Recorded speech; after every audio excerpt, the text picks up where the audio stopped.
Como geólogo me fascinan las rocas, pero no solo por su procedencia o su composición, sino por el papel que han jugado en la historia de la humanidad. En esta serie viajo alrededor del Pacífico en busca de algunos de los lugares más espectaculares y exóticos de la Tierra, para descubrir cómo la civilización ha sido moldeada por las piedras que pisamos.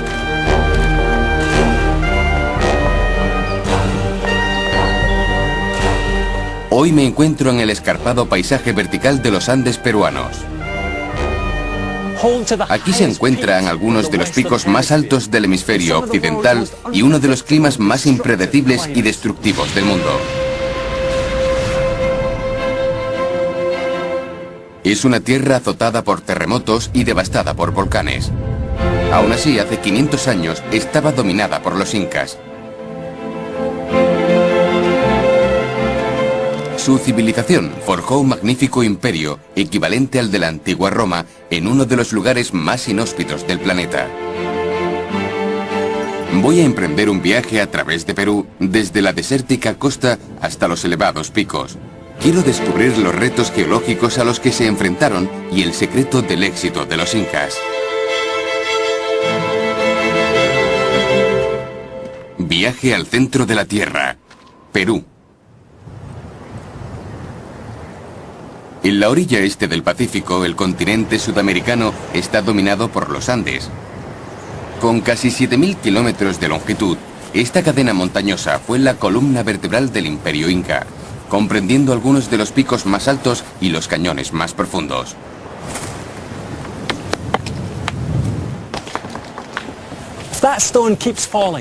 Si esa piedra siguiera cayendo hasta la parte más baja de este gran tajo, descendería más de 4.100 metros.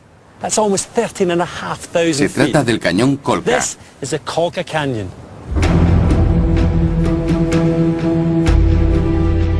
Los cañones más profundos del mundo se encuentran en el corazón de los Andes peruanos. Es muy difícil descubrir la magnitud de este lugar, pero para que se hagan una idea, esa mancha blanca que se ve al otro lado del cañón es una aldea.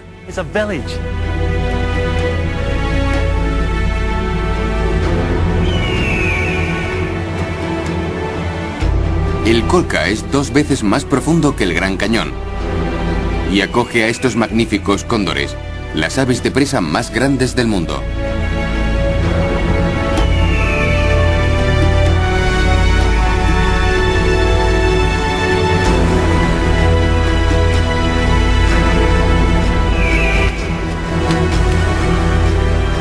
Vivir en las cumbres y cimas de los Andes era solo uno de los retos geológicos a los que se enfrentaban los incas.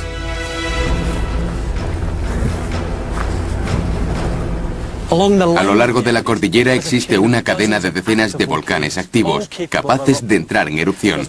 Uno de ellos está ahí, el Hualca Hualca, y desde el cañón podemos ver las columnas verticales creadas por los ríos de lava.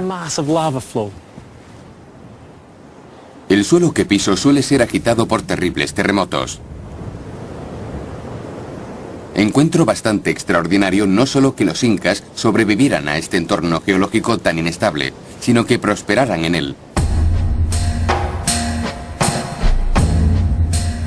Más de 10 millones de personas vivieron bajo el gobierno inca en pueblos y ciudades situadas entre los picos andinos.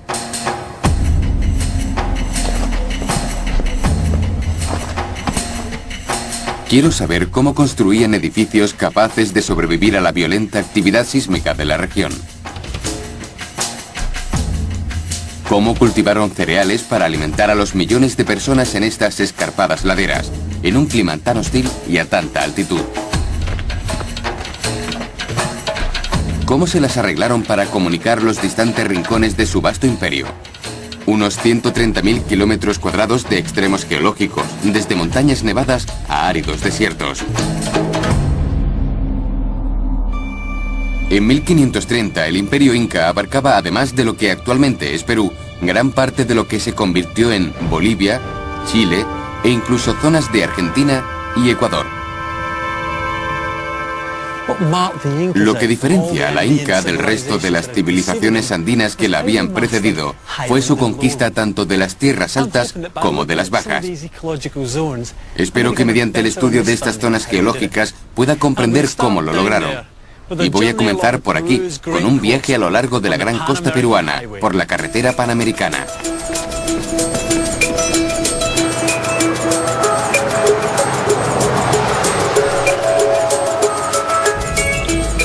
Mi primera tarea es averiguar cómo los incas fueron capaces de abastecer a su imperio en un terreno tan inhóspito.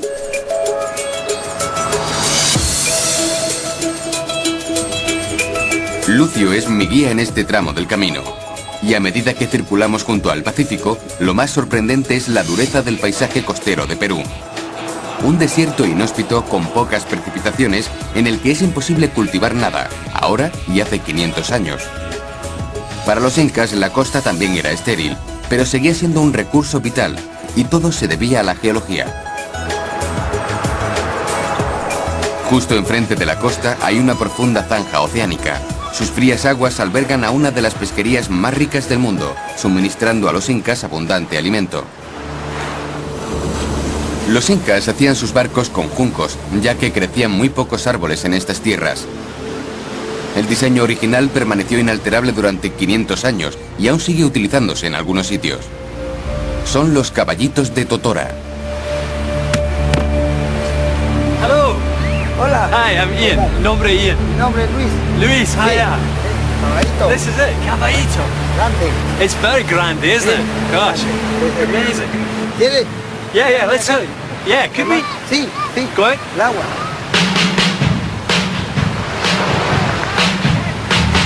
You must be. Hay que ser muy fuerte. Is it cold? ¿Está fría?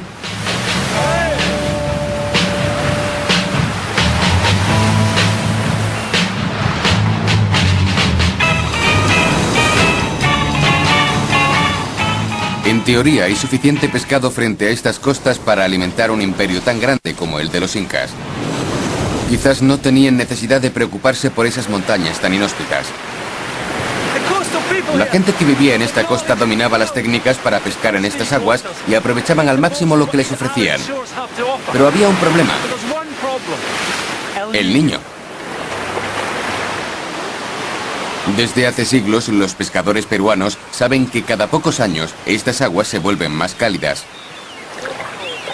Normalmente sucede en torno a Navidad, por lo que empezaron a llamar a este fenómeno el Niño, por el Niño Jesús. Hoy todos conocemos los devastadores efectos del Niño en todo el mundo, desde inundaciones en California hasta sequías en Indonesia. Pero es en la costa de Perú donde se origina el fenómeno. Comienza con el debilitamiento de los vientos que soplan en esta costa. En realidad no estamos muy seguros de por qué pasa, pero conocemos el resultado. Estas aguas se calientan hasta 18 grados centígrados, alterando el clima de todo el planeta. El impacto en Perú es devastador.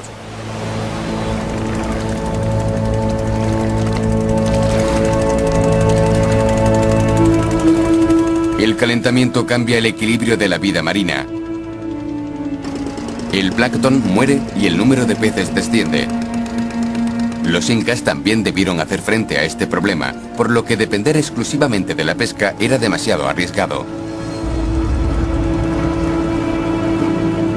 Para los incas, depender de la pesca hubiera sido una mala estrategia. Para alimentar a su imperio tenían que encontrar la forma de explotar su hábitat natural en las agrestes montañas, y no sería tarea fácil. Me dirijo al este y hacia los Andes, a la legendaria Ciudad Blanca de Perú, para descubrir cómo la levantaron los incas.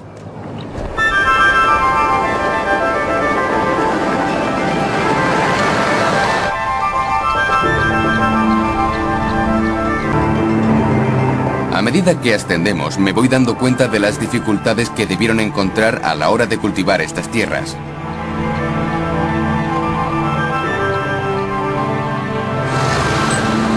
En Perú, cada franja de altitud recibe un nombre. El tramo entre los 500 y los 2200 metros es conocido como yunga. Pero nuestro destino está aún más arriba, en la zona quechua.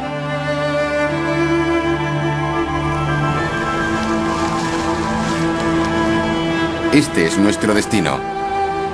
Arequipa, la ciudad blanca. Sus edificios están construidos con una piedra volcánica llamada sillar. Sobre esta próspera ciudad se eleva el cono perfecto del volcán Misti.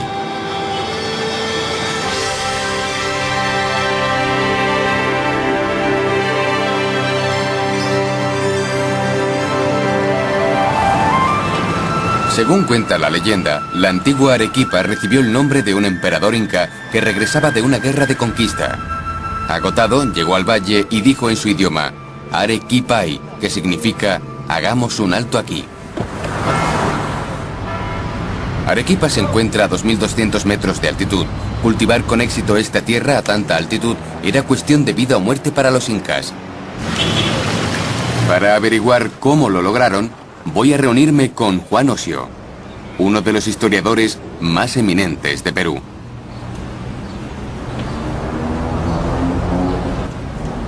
¿Cuáles eran los retos de cultivar en la zona quechua? El principal problema era la imprevisibilidad del clima. Las sequías llevaban a las heladas y el exceso de lluvia pudría los cultivos. Así que había sequía o demasiada lluvia. Ese era el problema. Parece un entorno bastante precario. ¿Cómo se las arreglaban para prosperar? La solución fue el cultivo en terrazas.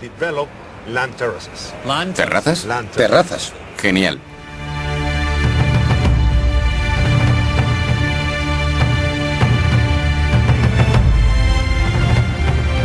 En los alrededores de Arequipa podemos ver cómo la solución inca ha transformado el paisaje.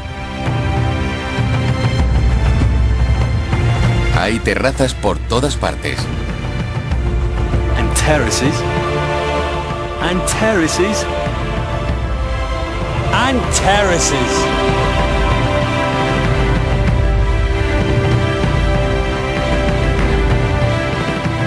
Se dice que los incas abordaban el cultivo con armas en las manos y oraciones en sus labios.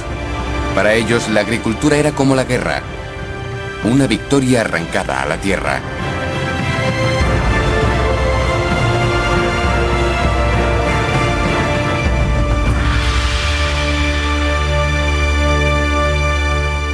Juan, estas terrazas son absolutamente impresionantes. Son hermosas. Pero ¿cómo funcionan? ¿Cuál es su propósito? Cumplen diferentes propósitos. Uno de ellos era enfrentarse a la imprevisibilidad del clima. Otro, incrementar la producción agrícola, porque como puedes ver, las laderas eran muy empinadas y esta era una buena forma de aprovecharlas. Y aparte de eso, está el problema de la erosión. ¿Estabilizaron las laderas? Las estabilizaron muy bien. Por lo que respecta a la imprevisibilidad del tiempo, ¿qué hacían? ¿Recoger agua de lluvia? Agua de lluvia no, la procedente de las montañas. Entonces los arroyos de montaña regaban los campos. Exactamente. Este tipo de irrigación mediante el agua procedente de los arroyos es mucho más fiable que la lluvia. En la época de los incas, el maíz era el cultivo básico de estas terrazas. ¿Cómo está usted? Bien, gracias. ¿Cómo está usted? Buenos días. Buenos días. Juan ha preguntado a don Gerardo, un agricultor local, si podemos asistir a un ritual inca que aún se celebra cuando se preparan las semillas de maíz para la siembra. Es de un ritual privado, una práctica muy extendida aquí, rara vez vista por extranjeros. Buenos días. Buenos días. Buenos días, ¿qué tal? ¿Cómo están, señoras? Buenas. No hay grano más importante que el maíz. Sus semillas son tan importantes que son tratadas de forma muy especial. ¿Eso es chicha? Chicha. Chicha, una cerveza hecha a base de maíz fermentado, es esencial en la ceremonia. Hace una ofrenda a las montañas. Y luego el maíz. Ahora vierte un poco en el suelo para que la Madre Tierra también reciba su parte. Pachamama. Pachamama, eso es Pachamama. Y obviamente él también bebe. Se lo bebe todo. ¿Todo? Todo.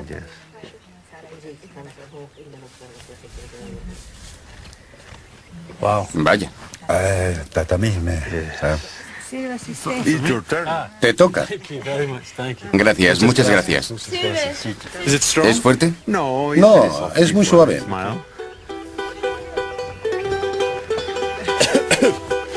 Es bastante fuerte. Chicha yanqueña.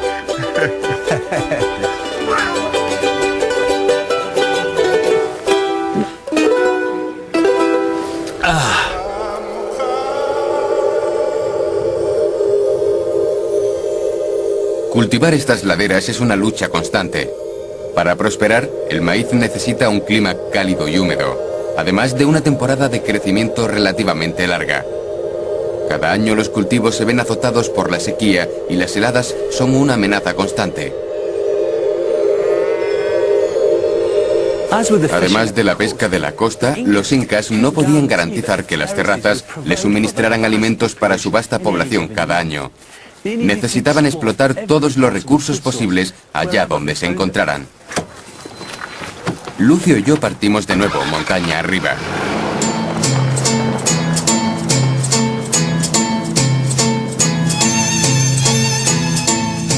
A medida que ascendemos, el entorno es cada vez más hostil. A este nivel el maíz no puede crecer y el suelo es difícil de trabajar. Aún así, los incas seguían viendo un gran potencial en estas tierras altas. Acabamos de entrar en la zona conocida como Suni, que abarca entre los 3.500 y los 4.000 metros de altura. Aquí la temperatura suele ser inferior a 0 grados. Las sombras creadas por las nubes pueden reducirla en 39 grados centígrados en un momento.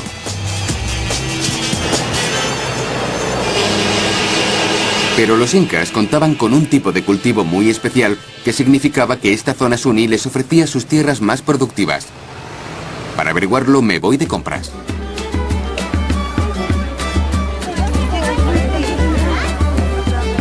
Lo que más me impresiona de estos mercados es la sorprendente variedad de productos. De hecho, se piensa que los habitantes de los Andes fueron los primeros en cultivar casi la mitad de los productos agrícolas conocidos en el mundo. Su inventiva era una respuesta directa al desafiante paisaje que los rodeaba. Y en la zona Suni prosperaba un cultivo: la patata. La patata fue cultivada por primera vez aquí en los Andes y existen cientos de variedades diferentes en estas montañas. Debido a que crece bajo tierra, un tubérculo como la patata está protegido de la fría noche a esta altitud.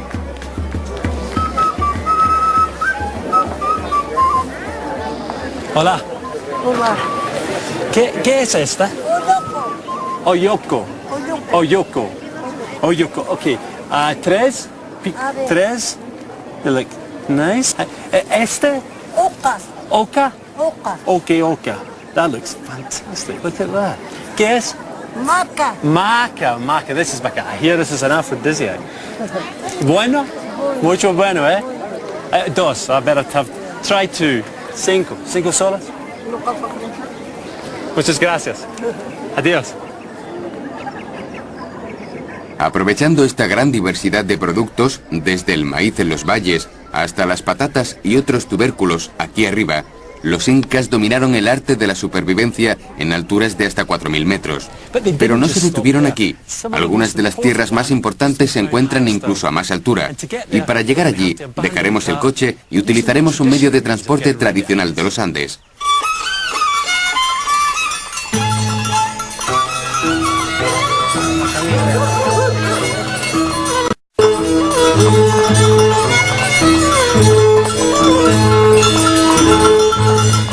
He convencido a Lucio, nuestro conductor, para que siga siendo mi guía.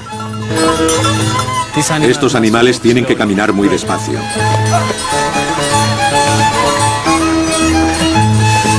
De acuerdo. Ahí hay un atasco.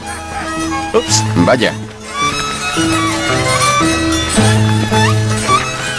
Ah. Hay que usar esto, ¿verdad? Ush. Los incas nunca utilizaron la rueda para el transporte. Y a medida que trepo por las rocas y estos caminos de montaña, empiezo a comprender por qué. Vamos a subir hasta la zona Puna a partir de los 4.000 metros de altitud. En la Puna crecen muy pocos cultivos, pero esta zona es vital para los incas. ¿La razón? Estos animales, las llamas.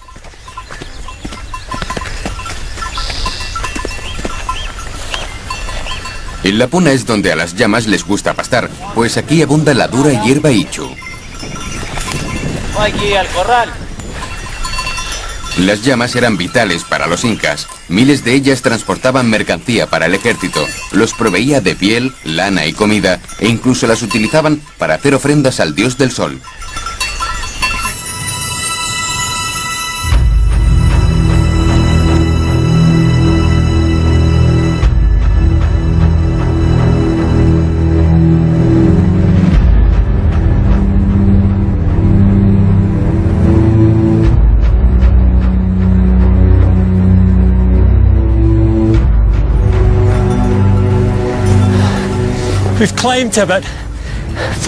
Ya hemos ascendido unos 4.300 metros. Si parece que me falta el aliento, es porque a esta altitud el aire empieza a ser más pobre en oxígeno.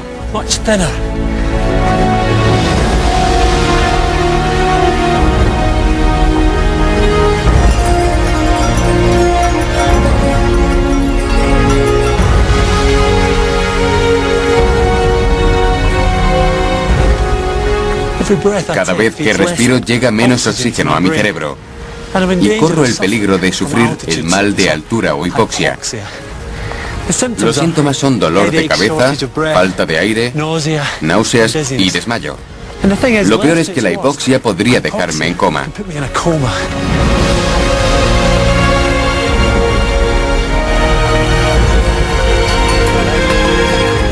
Pero los incas tenían un rasgo increíble que han transmitido a sus descendientes. Comparados con un hombre de tierras bajas como yo, los andinos tienen los corazones y los pulmones proporcionalmente más grandes y toman más oxígeno. Una forma de adaptación a las montañas.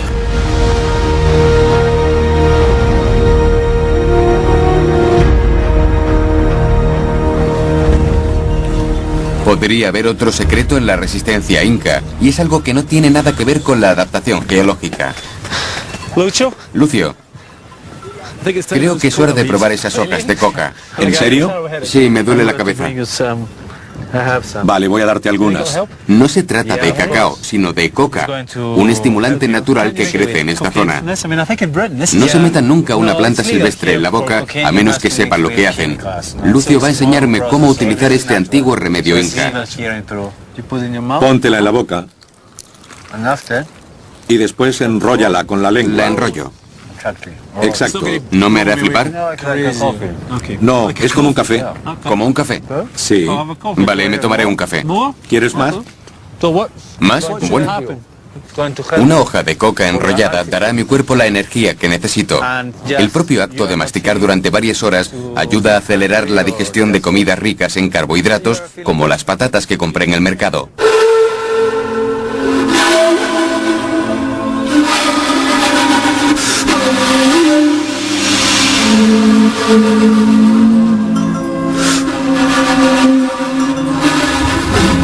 Llevo unas 3 horas masticando estas hojas de coca y tengo la boca completamente dormida. Pero el dolor de cabeza ha desaparecido y me siento con mucha más energía.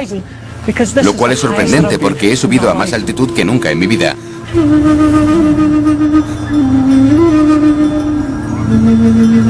Acabamos de superar la Puna a 4.800 metros de altitud.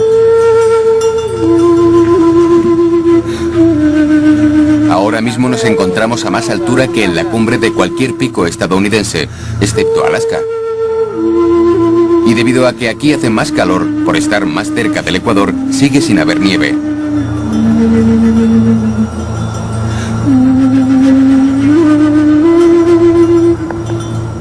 A partir de este punto comienza la zona Llanca. Ni siquiera los incas tuvieron necesidad de aventurarse hasta aquí.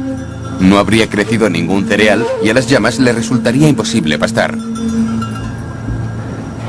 Esto es lo más alto que voy a subir. En mi viaje desde la costa hasta las montañas he aprendido que a tanta altitud resulta realmente difícil cultivar. El clima es totalmente impredecible. La solución inca fue ampliar el riesgo. Se dieron cuenta de que si explotaban la tierra a diferentes altitudes al mismo tiempo, no importaría si una fallaba, porque las otras permanecerían intactas para abastecer al imperio. El truco era pensar en vertical. Los incas no solo entendían este concepto, sino que lo estudiaban. Y lo sabemos por la existencia de uno de los lugares arqueológicos más impresionantes de Perú. Por suerte no está aquí arriba, sino allí abajo, donde hay más oxígeno.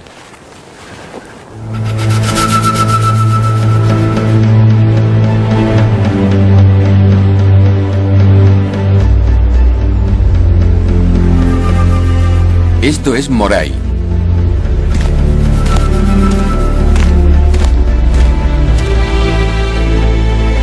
A simple vista, estas terrazas, una sucesión de círculos concéntricos perfectos, parecen los restos de un centro religioso.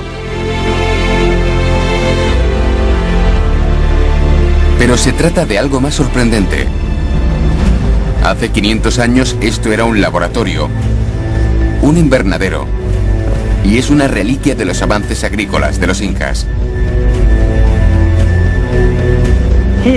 Aquí descubrieron que podían recrear la gran variedad de suelos, temperaturas y otras variables que se dan en los Andes. Era una estación experimental donde podían estudiar el cultivo capaz de prosperar aquí. También era un lugar en el que desarrollar nuevas variedades que se adaptaran a las diferentes altitudes y condiciones.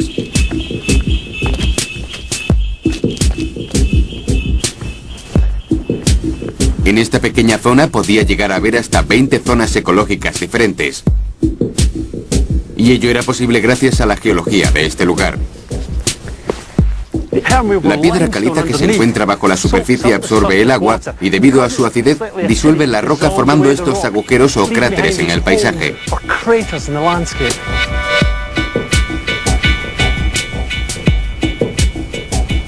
La naturaleza concéntrica de estas hondonadas les ayuda a captar la luz del sol y a proyectarla de forma que duplica las variaciones de temperatura. Solo 30 metros separan la terraza superior de la inferior y aún así se han registrado diferencias de temperatura de hasta 39 grados centígrados. Aquí abajo se reproducen las condiciones climáticas que hay a 2.500 metros de altitud en la zona quechua. En la terraza en la que me encuentro se reproducen las condiciones de los 4.000 metros, la fría puna. Probablemente los incas medían la diferencia de temperatura llenando de agua una serie de recipientes y dejando que se congelara durante la noche para luego controlar la velocidad de deshielo durante la mañana. Lo que más me sorprende como geólogo es la forma en que los incas aprovecharon esta agreste topografía. El desafiante paisaje andino era el problema, pero también proporcionaba la solución. La base de la supervivencia estaba en la variedad. Mediante la experimentación con cultivos a diferentes altitudes, los incas encontraron la forma de cultivar alimento para millones de personas. De hecho, incluso producían excedentes. Es un logro impresionante, pero solo resolvía parte de su desafío geológico. Necesitaban crear una red de almacenamiento y distribución para sus alimentos. Pero ¿cómo se las arreglaron para hacerlo en un entorno como este?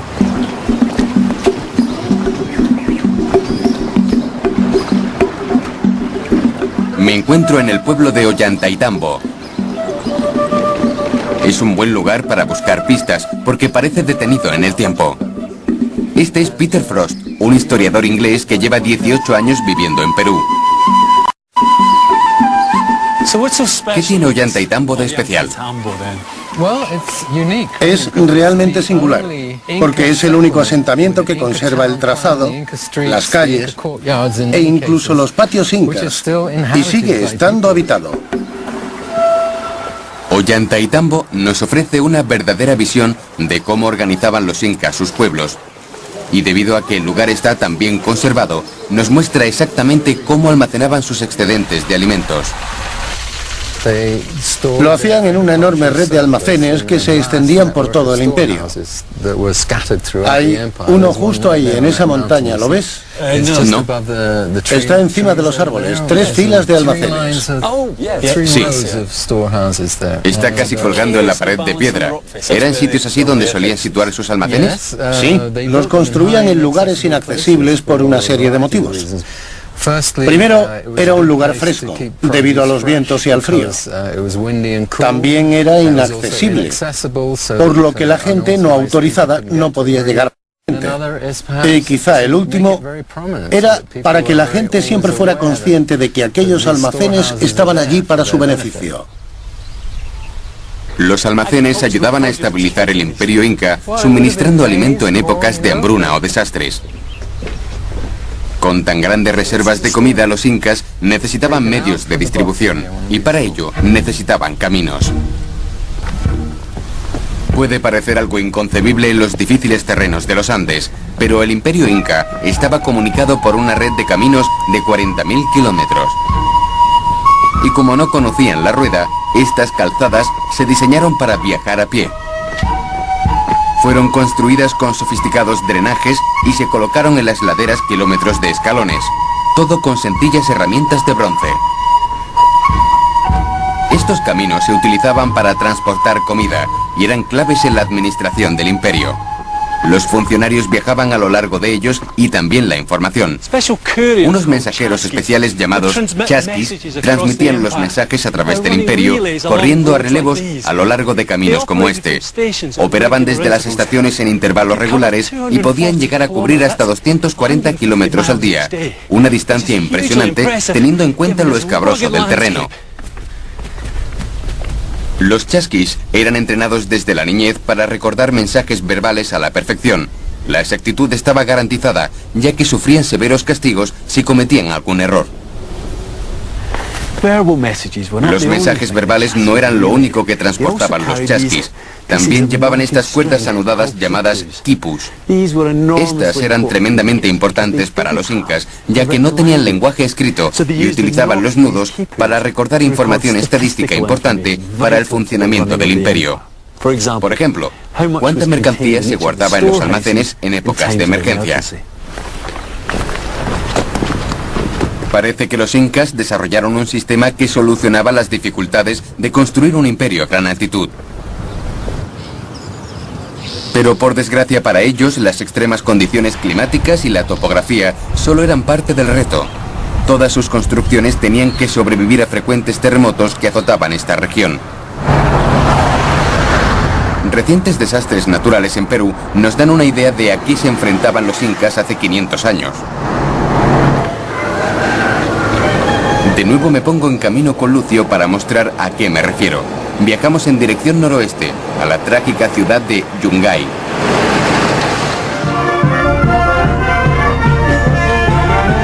De camino nos encontramos con colorido corte en la carretera, una fiesta.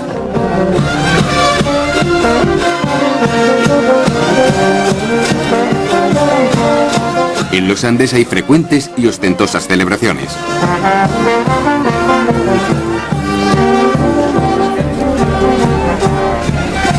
El domingo 31 de mayo de 1970, Yungay celebraba una fiesta bastante inusual. El primer día de la Copa del Mundo de Fútbol de México. Y Perú se había clasificado.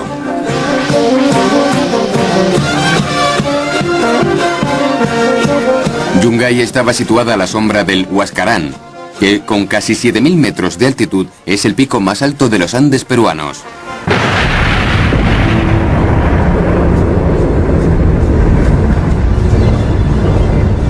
Aquella tarde la tragedia destruyó Yungay cuando un gran terremoto azotó la zona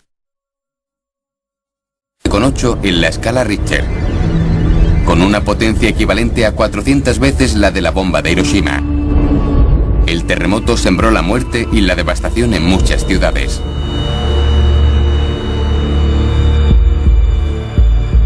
En Yungay, sin embargo, lo peor aún estaba por llegar. El terremoto había provocado un enorme desprendimiento de tierra en el monte Huascarán. El alud tardó solo 3 minutos en recorrer los 17 kilómetros que hay desde la cumbre hasta la ciudad, cubriéndola con una capa de roca, hielo y barro de 70 metros de grosor. Según las cifras oficiales, 13.000 personas yacen enterradas bajo mis pies. Esta imagen de satélite muestra Yungay antes del terremoto. Y esta después. La ciudad quedó enterrada bajo una masa blanca. Esto puede parecer una roca, pero es el campanario de una iglesia que ahora surge de una sólida capa de escombros.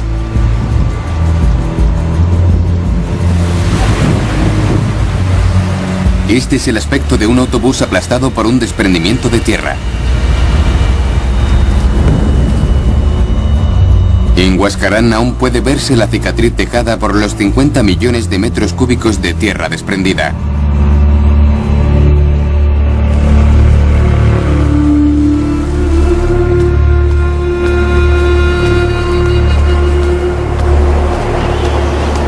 Hubo unos cuantos supervivientes. Un pequeño grupo que se encontraba visitando el cementerio local en esta colina. Lo que sucedió aquí fue el peor corrimiento de tierra conocido de la historia.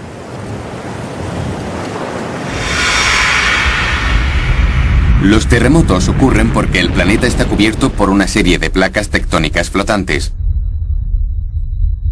Dos de esas placas, la Nazca y la Sudamericana, han ido levantando los Andes a medida que friccionaban muy por debajo de nosotros. Perú sufre fuertes terremotos cada pocos años, causados porque la placa Nazca empuja a la Sudamericana. A medida que las placas colisionan, la fricción las hace unirse y cuando la presión ejercida es insoportable, ceden. El resultado es un terremoto, desprendimientos de tierra y una terrible devastación.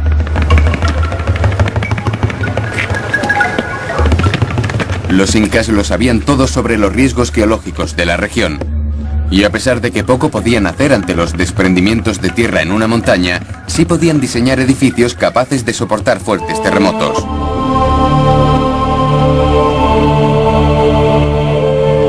Aquí detrás, sobre el pueblo inca de Ollantaytambo, hay pruebas de cómo lo hicieron.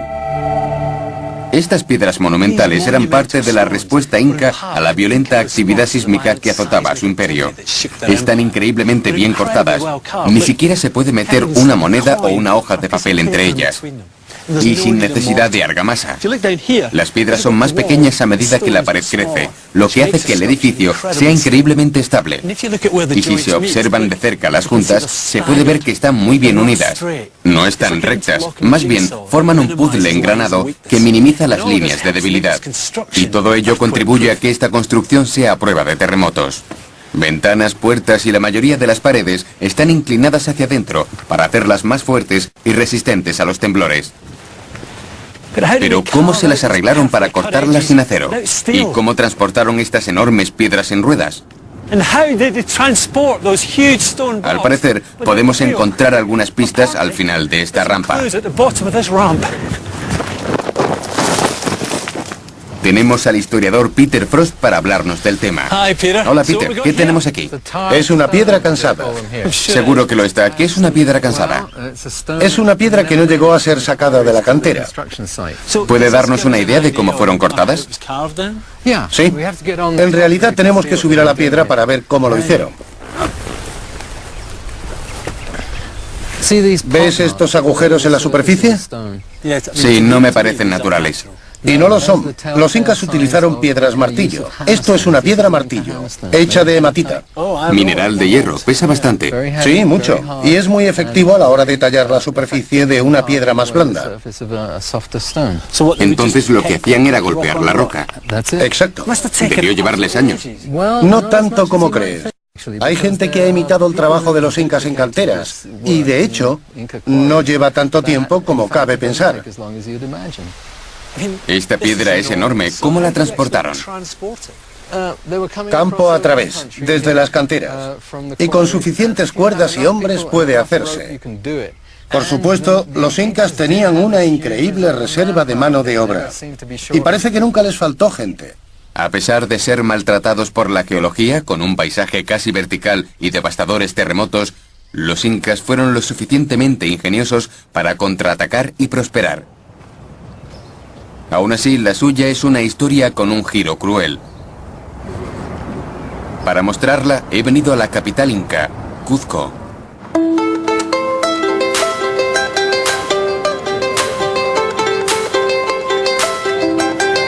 Este era el centro del poder y la riqueza inca. Desde aquí, los emperadores, a los que se consideraba descendientes divinos del sol, gobernaban su vasto imperio. Hoy Cuzco es una ciudad moderna, pero aún le quedan rastros de su gloria bajo los incas. Algunas calles están flanqueadas por extraordinarios muros de contención que llevan siglos soportando terremotos.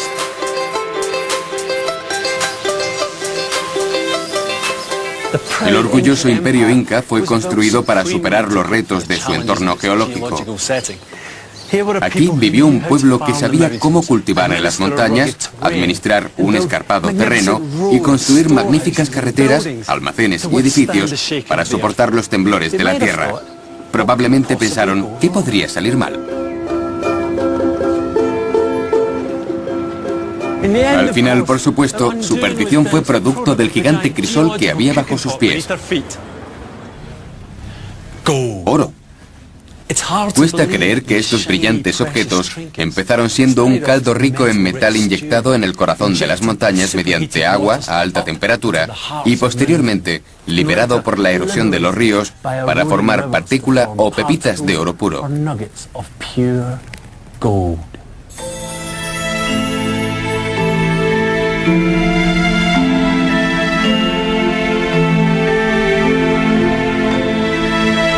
A los incas les encantaba el oro, no como moneda, sino para hacer hermosos objetos.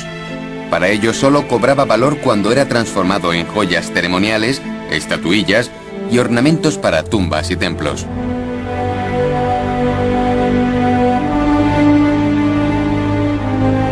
En 1532, Francisco Pizarro y sus conquistadores españoles llegaron a Perú en busca de oro.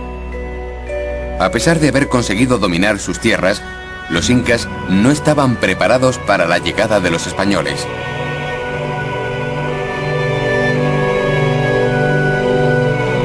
En pocos años eran un pueblo conquista y su gloria quedó extinguida. Pero un extraordinario tesoro escapó de los españoles y no se encuentra aquí, en Cuzco. El punto culminante de mi viaje geológico por Perú es un tesoro arqueológico que se encuentra a 4 horas de viaje en tren desde Cuzco. Recientes descubrimientos en Machu Picchu nos han dado una nueva perspectiva de la verdadera naturaleza de la relación de los incas con las montañas. Aquí todos los trenes van hacia Machu Picchu. El arqueólogo y explorador Gary Sigler me acompaña. Hay mucha gente, ¿verdad? Creo que 500.000 va a Machu Picchu. 500.000 al año, aunque parecen más. En los últimos años, Gary ha descubierto en sus expediciones 2 emplazamientos incas ocultos en esta región. Su vida es como la de Indiana Jones.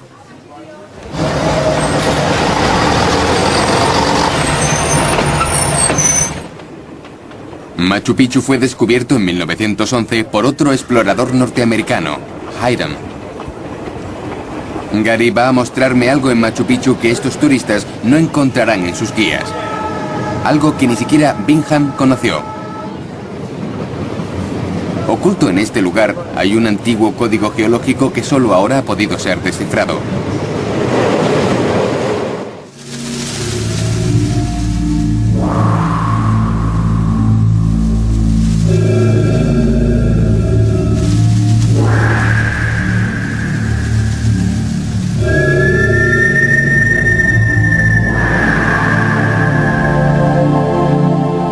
Encima del río Urubamba, oculto en la selva, se encuentra el impresionante Machu Picchu.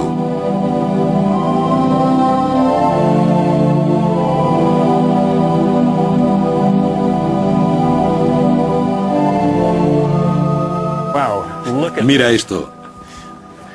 ¿No es fantástico? Es la clásica imagen, ¿verdad? Sí. Con las nubes. Capta su misterio y su romance.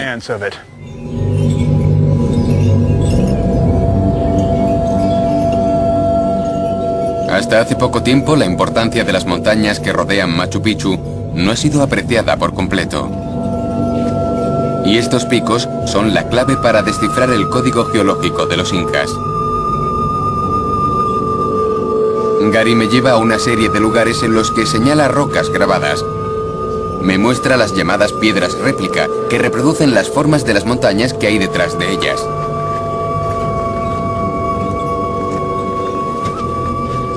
Empiezo a ver estas réplicas por todas partes. Mira esto, Ian. Esta es una de las mejores piedras réplicas que he visto en Machu Picchu. Observa la forma de la roca. Los dos brazos que salen de ella representan el cerro Yanatín que se encuentra tras la montaña. Y esa parte en pendiente por detrás es la cara posterior del pico. Exactamente. Está tan cerca del cañón de la derecha como puedes ver. Increíble. Es increíble. Su intención era reproducir la montaña, lo que nos sugiere que Yanatín era algo importante en la a la montaña, al menos para la población local, por lo que cogieron una roca y la consagraron, creando una especie de santuario con la forma de la montaña.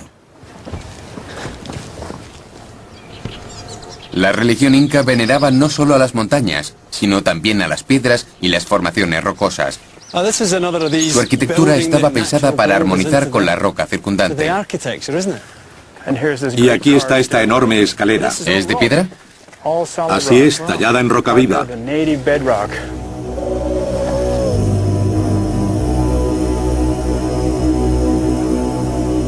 Desde el redescubrimiento de Machu Picchu por Hiram Bingham en 1911, se ha creído que las principales actividades religiosas del lugar eran los rituales de adoración y de solsticio. Después de todo, sabemos que el emperador se consideraba descendiente del dios Sol. Pero el nuevo enfoque sobre la geología del lugar ha cambiado eso. Ahora Machu Picchu parece más bien un altar a las piedras. Ian, nos encontramos en mi lugar favorito y probablemente el punto más sagrado e importante de Machu Picchu. Es interesante que Bingham lo identificara o lo llamara Intihuatana, que significa el punto más cercano al sol. Otros lo denominan el reloj de sol. Pero por supuesto, como la mayoría de las conclusiones de Hiram Bingham, se está reinterpretando. Fue bastante imaginativo, ¿no? Exacto. Ahora sabemos que la piedra es más bien un punto focal.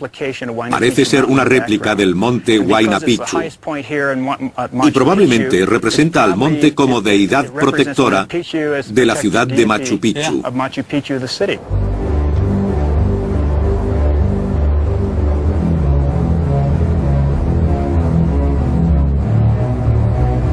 No me sorprende. He aprendido que la historia inca está intrínsecamente relacionada con las rocas. Estas tierras abruptas, el clima y el oro eran producto de las fuerzas geológicas que actuaban bajo los pies de este gran pueblo. El hecho de que lograran levantar un imperio tan próspero se debió a su entendimiento de este entorno natural único.